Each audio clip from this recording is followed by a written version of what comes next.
leader for coming forth and saying what the Senate has agreed to do, which is to force the Epstein Files to be released, must be backed up by the force of law. Because we know that the administration failed to release half of the paperwork, some 3 million pages. We know that they blocked out whole pages in order to disguise, apparently, the protection of powerful men that they don't want drawn into this discussion. And then they proceeded to not redact the names of victims, as the law required.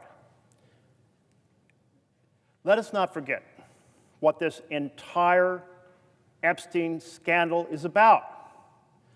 It's about powerful, wealthy men grooming, abusing, and raping young women and men. That's what it's about. I cannot understand for the life of me why the Republican leadership just objected for us to seek enforcement of the law that we passed unanimously here. Why is the Republican leadership protecting powerful men?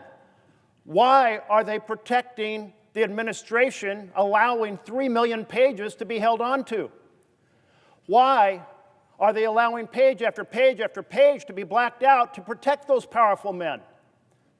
Why will they not respond to the fact that when these files were released, they did exactly the opposite of the law and failed to redact information about victims, re-victimizing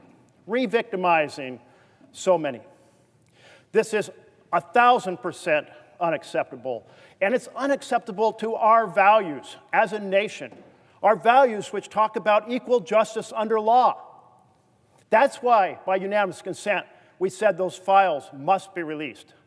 But it's meaningless if the administration simply chooses not to comply, and then my Republican leadership colleagues proceed to block the ability to enforce what the Senate agreed to pursue: accountability, justice for the victims, transparency over this horrific scandal.